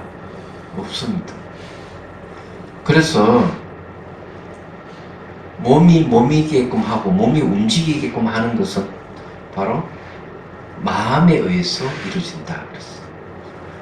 서로 관계가 틀어지고 이러는 것도 전 마음에 의해서, 화합하는 것도 좀 더 마음에 의해서 이루어져요. 이해가 되죠? 그러면 결국 그 시작점은 마음이 무엇인가로 되돌아보는 게 중요해요. 그래서 이제 나에게 무한한 잠재력이 있다 하는 것은 내 마음에 그런 무한한 잠재력이 있다는 거죠. 그래서 처음 시작점이 마음이 무한한 잠재력을 들다 봄으로 해서 잘못 낀 첫 단추를 새로 바르게 끼울 수가 있는 거예요. 그래서 문제 해결이 되는 거죠. 여러분들이 가장 관심 갖는 부분이 뭔 줄 아세요? 그거 보다 보니까 차이 나는 클래스락 하는 프로를 보니까 고미수 선생이 나와서 동의보감을 얘기를 해요. 그래서 이제 그 중학생들에게 그런 얘기했대요. 정력에 대한 얘기를 하니까 중학생들 눈을 반짝 비틀내더라고요. 관심을.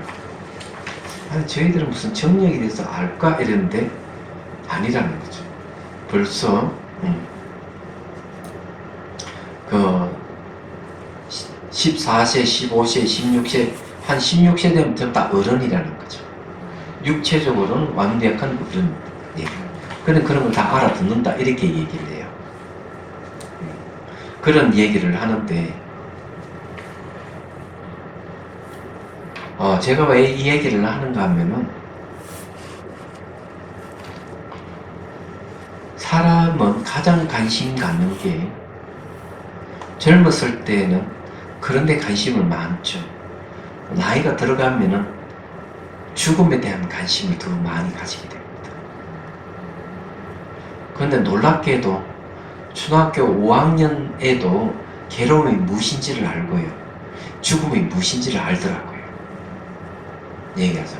정력에 대해서만 아는 게 아니고 사람은 반드시 죽게 돼 있어요. 징거병사를 해요. 얘기하자면. 그런데 자기 속을 들여다보고 마음을 들여다보면 마음은 물질이 아니에요. 모양도 없고 색깔이 없어요. 모양 없고 색깔이 없는 것은 허망하지 않은 거죠. 모양이 있고 색깔이 있는 건 변하기 때문에 허망한 건데 마음은 모양도 없고 색깔이 없어요. 허망하지 않아요. 그건 안 죽는다는 얘기죠. 이 마음이라고. 그게 시작점이에요. 근데 그걸 시작점에 어떻게 알 수가 있느냐면 재치기를 탁 하면은 사람 정신이 한번 착 갔다가 탁 돌아오죠. 그 다음에 이제 그 호흡을 보면 들이셨다 내셨다 이렇게 하지만 들으실 때하고 내쉴 때하고 그 중간 지점에 잠깐 탁 쉰다고 해요. 난지 한번 살펴보시라고. 그 다음에 이제 잠잘 때는 어떤가? 잠잘 때는 막 이렇게 좀 잡생을 하다가 잠이 쑥 들어갔다가 새벽에 탁 깨어난다고 해요. 재치기도 사라졌다가 생기고 호흡도 생겼다가 사라졌다고 하죠. 잠도 사라졌다가 또 생기죠. 또 생겼다가 또 사라지죠. 사람은 어때요? 태어나서 생로병사에 딱 죽었다가 다시 부모 열을 만나 또 탁 태어나요. 얘기하자. 생사, 생멸 이러죠. 그 생과 멸 사이, 생과 사이 중앙이 뭐가 있느냐는 거예요. 그 모든 시작점이 바로 마음이라는 거예요. 그걸 원각이라고 그러고, 본이라고 그러고, 법계라고 그러고, 본래 면목이라고 그러고, 주인공이라고 그러는 거예요. 얘기하자. 그래서 이제 모든 문제의 해답의 시작점이라 하는 게 바로 거기서 비롯되기 때문에 요 시작점을 찾아가는 것이 명상이에요. 차를 마시면 자기 내면을 보기 시작하는 거죠. 차 맛을 통해서 모든 문제 하나를 깨뚫어 간다 하는 거는 그 시작점 파고 들어가는 걸 얘기합니다. 마음이 시작점이기도 하고 공성이나 무상이 시작점이기도 하고 그렇습니다. 그는 마음밖에 법이 없고 법밖에 마음이 없다. 이렇게. 무상이 법이거든. 상호오전이 법이고 실체가 없는 공이 법이에요. 동시에 그게 자기 마음이라는 겁니다. 그런 걸 여러분 생각을 해야 돼요. 마음도 매 순간 변하죠. 마음도 상호오전을 하고 있죠. 마음은 내재한 실체가 없거든요. 자, 그거 이제 읽어볼게요. 코칭이 심리 상담과 다르다. 굳이 내담자의 정신적인 문제의 원인을 찾아 그 원인을 없앨 필요가 없다. 자존심이 강한 내담자라면 체면 손상을 우려하기 때문에 자기 문제를 드러내지 않을 수 있고 드러내더라도 곧바로 마음의 문을 닫아버릴 가능성이 있다. 여러분 상담은 그래요. 코칭은 상담이 아니에요.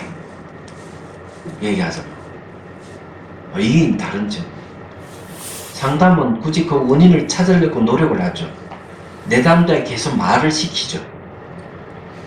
그래가지고 그 사람이 어떤 문제가 있는가, 그 지금 우울증 원인이 어디 있는가, 이런 걸 찾는 게 바로 상담이에요. 상담 기법이 그런 게 있는 거죠. 근데 코칭은 그런 게 없는 겁니다.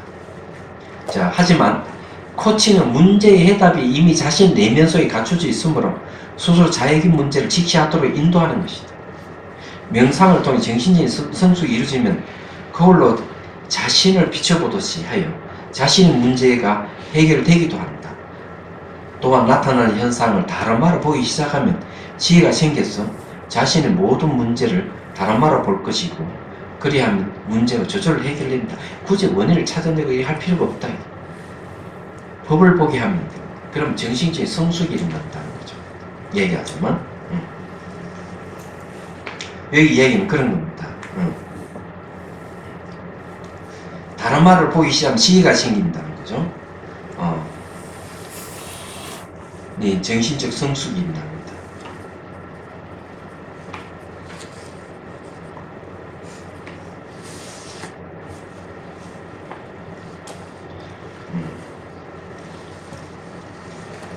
자, 지혜는 망설임 없이 결정하는 힘이 있기 때문에 우유부단하거나 결정하지 못하고 망설이는 현상이 없어진다.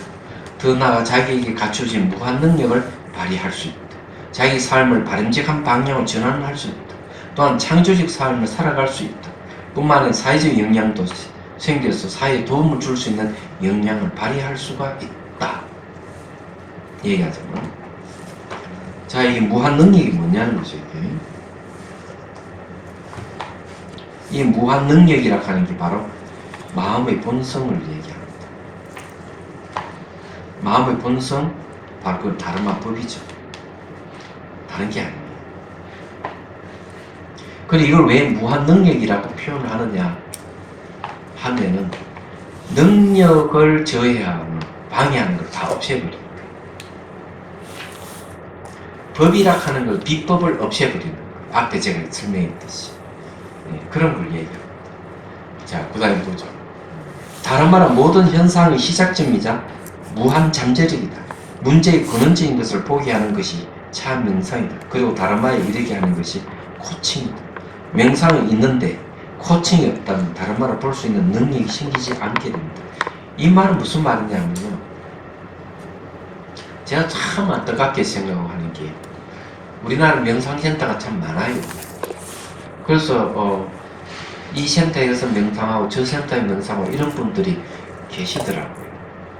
근데 이제 찾아오시는 분들 얘기 들어보면은 이분들이 코칭을 제대로 못 받았구나 하는 생각을 갖게 되는 경우가 있어요.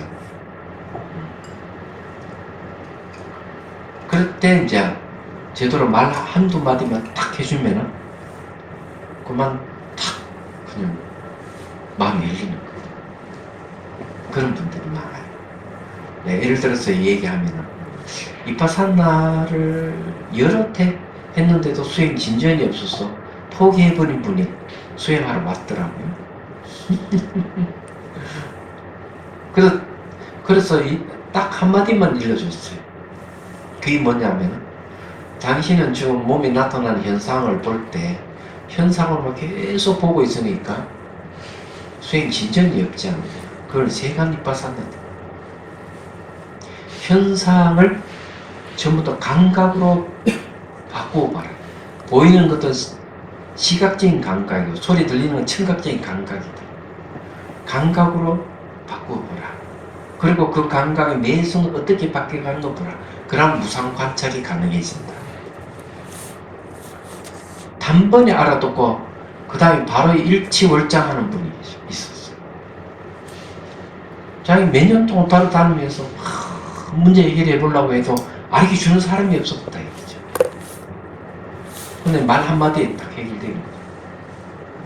몸에서 몸을 통해서 여러 가지 물질 현상과 정신 현상이 일어나는데, 내들 현상을 보고 있을 때는 처음에는 현상에 보면 희한한 현상도 있고 그런 걸 보고 있어서 수행이 되는 줄로 생각했는데, 시간이 지나니까 그것이 별로 재미가 없는 거야.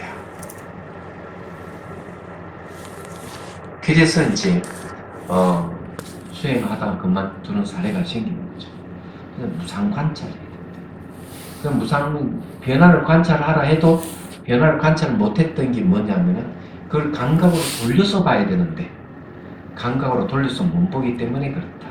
그래서 여기 이제 이파사나도 보면 처음 시작할 때 상, 두 번째 수행,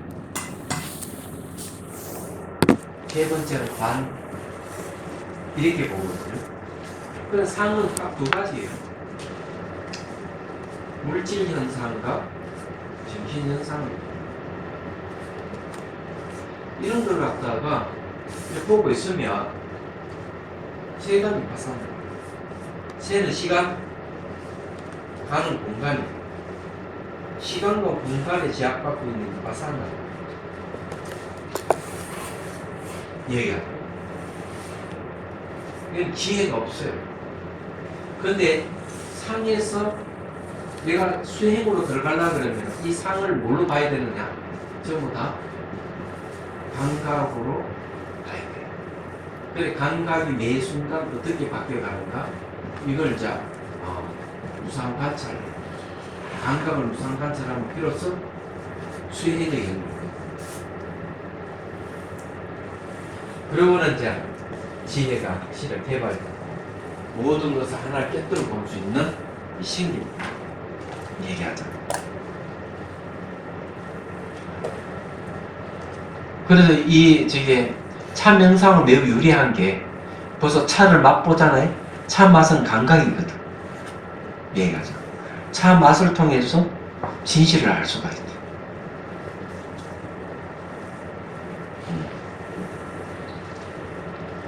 자, 그래서 이제 이 얘기를 하는 겁니다. 그래서 코칭이 없으면 다른 말 볼 수 있는 능력이 안 생기는 거예요. 자, 명상 코칭에 4가지 조건이 있다. 첫째, 나에게 무한한 잠재력과 무한한 가능성이 있다. 둘째, 모든 문제의 해답은 내 안에 있다. 셋째, 해답을 찾게 하는 길잡이의 인도가 필요하다. 내 안에 이 해답이 있다는 것은 내 안에 해답을 줄 수 있는 수단도 갖추고 있다고 보아야 한다. 자, 여기 이제 수단이 뭐냐는 거죠. 우리 수단이 길잡이입니다.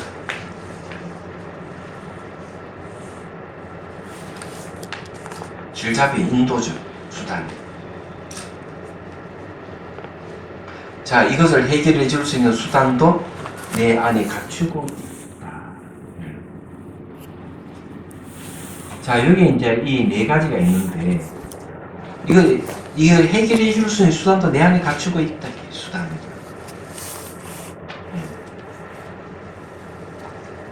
자, 여기서 이제 이게 무엇인지를 이제 알아야 됩니다. 나에게 무한한 잠재력을 갖고 있는데 이게 무엇인지를 잘 몰라요.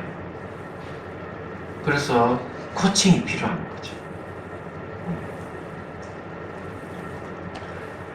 그래서 이제 이 모든 문제 해답은 내 안에 다 갖고 있는 거예요. 수단도 내 안에 다 갖고 있는 거예요. 그 다음에 길잡이 인도도 딱 필요한 거예요. 이런 4가지가 명상 코칭의 4가지 조건이 되겠습니다. 자, 그 다음에 11페이지. 앞에 3가지가 기존의 코칭의 공식이라면 넷째 부분인 기존에 없던 코칭 하나 더 추가해야 한다. 이것이 명상 코칭이다. 첫째, 둘째, 셋째까지는 기존에 있던 겁니다. 얘기하자면 수단이 나한테 갖춰지고 있다. 이것이 기존의 코칭에 없던 부분이에요. 그러니까 명상 코칭에는 해기지를 수단 내 안에 갖추고 있다 하는 이게 중요한 거예요.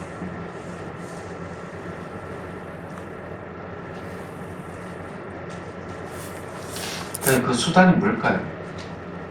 집중 명상과 분석 명상이 다 수단이 되겠습니다. 다른 말로 생각이죠.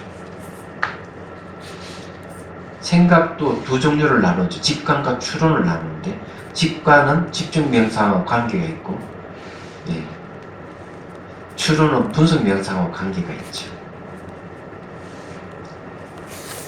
그럼, 자, 그 다음에 구절에 명상 코칭의 과정의 끝은 시작점이 출발한다. 현재의 문제점이 시작점이 그 해답에 있기 때문이다. 명상도 시작점을 알기 위한 작업이다. 현실에서 겪고 있는 다양한 괴로움과 생로병사의 원인과 해답이 마음이 있다. 그래서 명상도 내면을 향하는 것이다. 내면을 보는 것이 명상의 기본적인 인식이다. 그 내면에 무엇이 있을까? 바로 마음이 있다. 과연 마음이 현재의 모든 문제를 해결해 줄 수 있는 시작점일까? 시작이 과정이고 끝이라면 모든 문제는 해결됩니다. 시작이 과정이고 시작이 끝입니다. 비유하자면 씨앗을 심어 삭이 생기고 줄기에 잎이 생기고 꽃이 피고 열매를 맺고 열매를 땅에 심으면 그대로 씨앗이 되는 것 같다. 씨앗은 열매가 아니고 열매는 씨앗이 아니지만 씨앗은 열매를 의존하고 있고 열매는 씨앗을 의존하는 것은 사실이다. 그래서 씨앗과 열매는 같으면서 다르고 다르면서 같다. 마음이 시작점이라면 또한 끝이기도 하다. 태어나고 살아가는 삶의 모든 과정과 죽음도 마음이 해답일 수밖에 없다. 이 마음을 바르게 알 때 생로병사가 해결된다. 바르게 아는 그 방법이 곧 명상이다. 자, 여기에서 이제 아주 중요하게 이야기되는 게 앞에 제가 얘기했죠. 재치기 할 때, 호흡을 할 때, 그리고 또 잠을 잘 때, 이런 게 다 현상이 일어나죠. 그리고 죽음이 이를 때, 이런 것들이 전부 다 그 중앙에 뭐가 있을까? 마음이 있다. 그게 시작점입니다. 그러니까 재치기 탁 하면 정신이 갔다가 탁 돌아오잖아요. 그럼 처음 시작점이 뭡니까? 마음에서 탁 잠에서 깰 때도 잠들었다 잠들 깰 때 새벽에 깨잖아요. 마음에서 의식이 탁 깨어나는 거예요. 그 낮에 막 활동하다 밤에 또 잠을 자면 또 쑥 들어가는 거죠. 들어가 잠을 잤다가 또 새벽에 또 의식이 착 깨어나는 거죠. 근데 항상 시작점이 어디예요? 마음에서 시작돼요.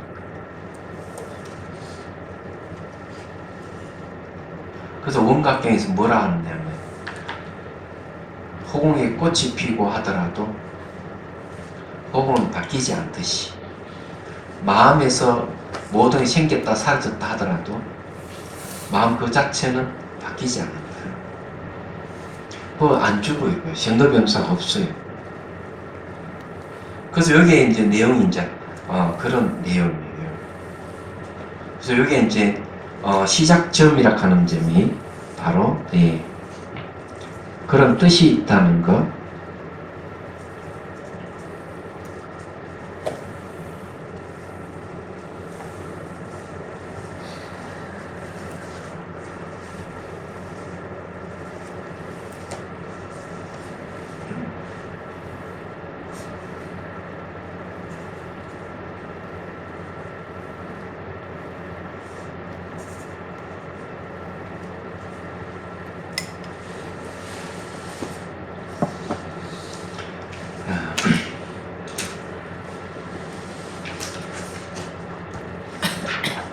자, 올바른 수행의 틀 경행과는 다음 시간에 또 얘기를 해야 되겠네요. 시간이 벌써 1시간 반이 넘어갔네.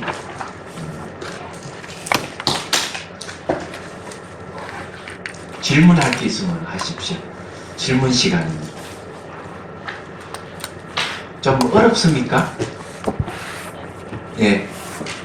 스님께서 마음은 이제 몸이라서 항상 하지 않고 그런데 이제 저희들이 육근의 경계를 통해서 마음이 일어나지 않습니까? 그러면 이 몸이 사라졌을 때, 육경이 없어졌을 때 그 마음은 어떻게 존재하는 것이냐? 그 다음에 그 마음이 다시 일어날 때는 이 육근이 없는데 어떻게 다음에 그 마음이 일어나는지. 심상은 소멸해도 심체는 소멸하지 않는다. 그래서 이제 육근을 통해서 보고 듣고 하는 건 다 심상이에요. 심상.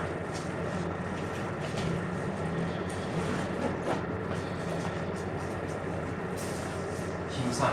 이거는 소멸해요.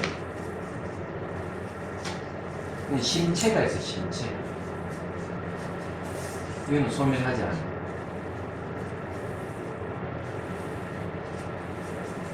이 심체가 뭐냐면은 바로 모든 것이 생기고 사라지고 하는 그 중심이 이 심체예요.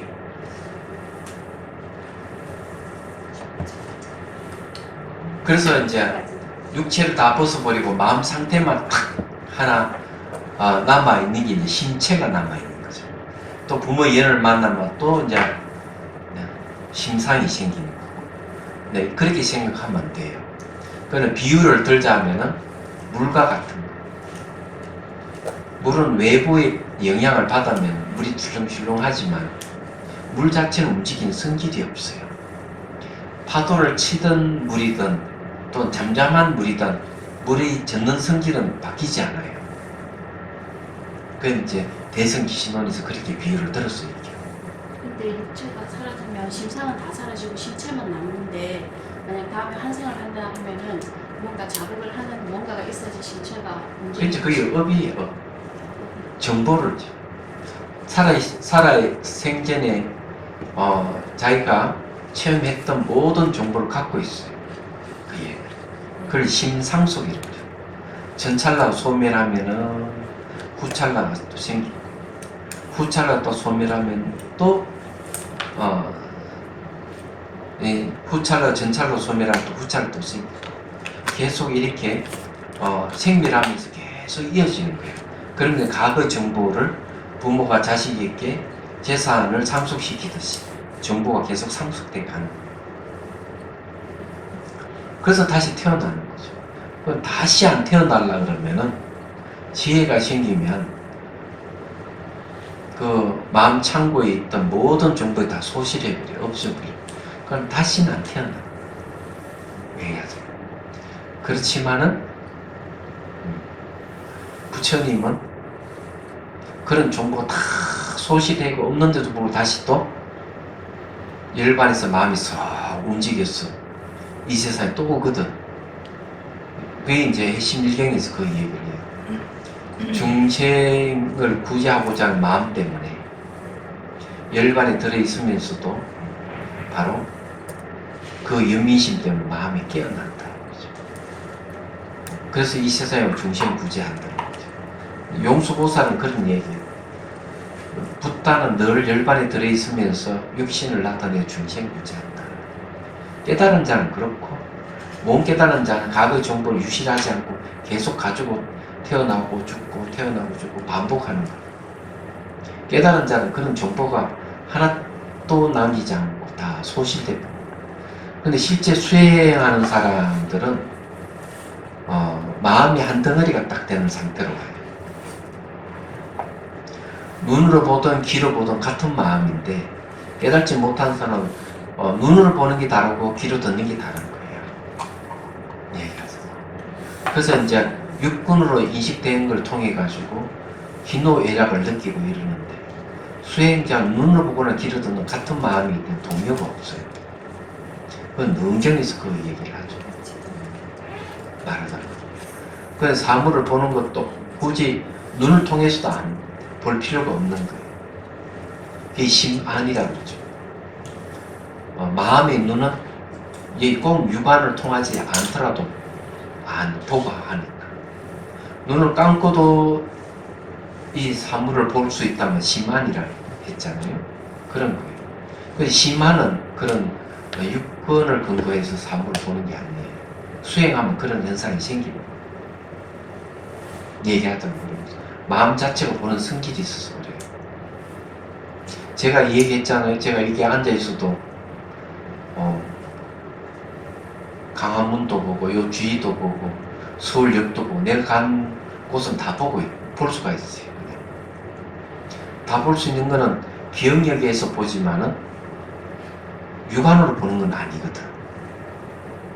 네. 이거는 이제 수행하다 보면 집중력이 좋아지면 누구에게나 다 일어날 수 있는 현상이에요. 물론 이제 이런 현상은 지혜하고는 무관해요. 그러니까 이런 마음은 마음이라 하는 아주 능력 개발하기에 따라서 달라지는 거죠. 그래 이 집중 훈련을 하면은 그런 걸 얼마든지 가능해져요. 희한합니다.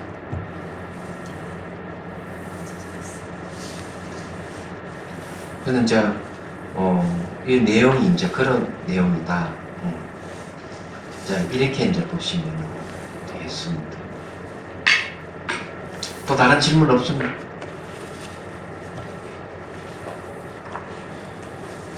여러분들은 나에게 모든 것이 다 갖춰져 있다 이렇게 생각하십시오.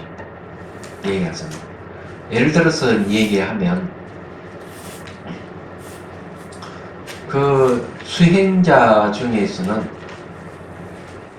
물론 이제 밀교 수행자를 얘기를 할 수가 있는데 전혀 배우자가 없이도 배우자가 필요 없이도 혼자서 얼마든지 살아갈 수 있는 능력이 있어요. 이 수행자 그런 게 있습니다. 그 왜 그런가 하면 음양이 모든 게 자기 몸 안에 다 갖춰져 있다는 거지. 그러니까 배우자가 필요 없다고 얘기를. 근데 그런 게 이제 제가 그 달람살라에 가서 들은 얘기인데 안에 이제 생명 에너지가 생기면은 이게 꼬리뼈에서 정줄가 쫙 올라오는데 상상할 수 없는 희열이 생긴대요. 그래서 이야기가 그런 얘기예요. 섹스를 했을 때 오는 희열보다 몇백 배 강력한 희열이 온다는 거죠. 그런 걸 한번 맛본 사람은 전혀 배우자를 생각 안 한다는 거 얘기하죠.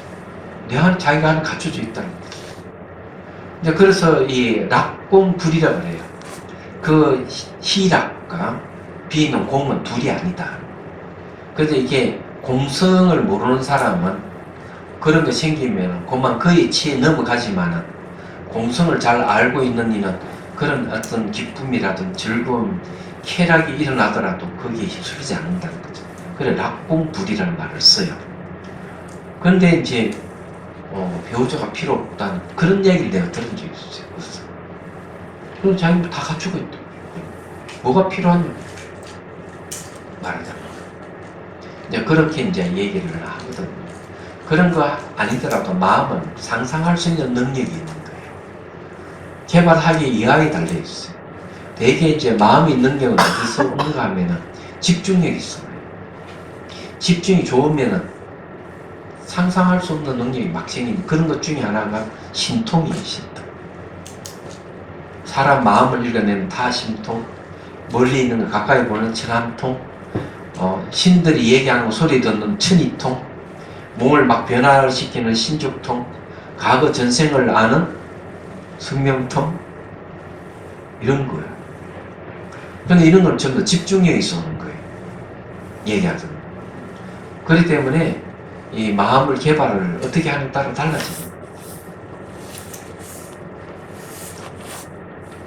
자, 그럼 오늘 강의는 여기서 끝내죠?